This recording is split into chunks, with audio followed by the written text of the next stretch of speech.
Hello, welcome to Rise Relics History Express. Cool artifacts and historical information in a minute or less. My name, of course, is Ryan, and as you can see behind me, I like to collect cool things. Well, at least I think they're cool. A lot of them are helmets that are up there, but I like military-related, first responder-related items, and also antiques that are just special, something where I can say, hey, I own that, for getting it to the right person that's going to display it for life, hopefully.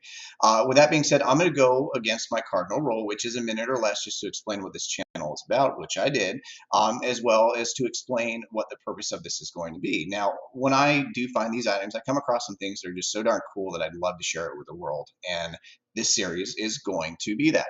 The first item looks like something that is exactly what's behind me. However, it is a little bit more special in my opinion. This is an M1 style military helmet made by McCord. McCord made about 20 million of these during World War II. Schluter is the other company that made M1 style helmets, and they are about 2 million in total for those. A lot more rare, and there are a couple of actually examples behind me.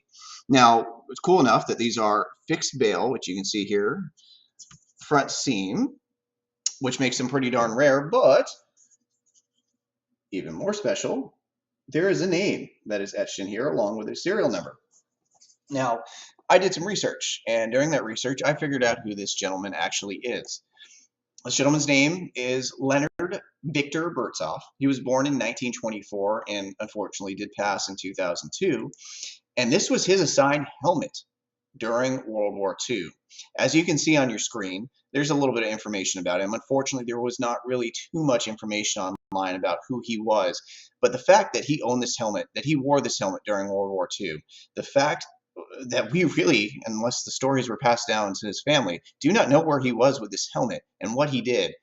It's just so darn spectacular, so cool, something that needed to be shared with the world in his name, because unfortunately, like most humans, we eventually, when we pass, it won't really be known, but this is a special gentleman who served our country that should have his name known, and it can be memorialized in this video.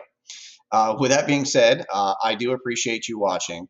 Again, the series is going to be just items that I find cool that I just think needed to be shared with everyone. If there's anything that I can do to better these videos, anything you would like for me to try to find, let me know. I'd be happy to do that. And I appreciate you very much for watching.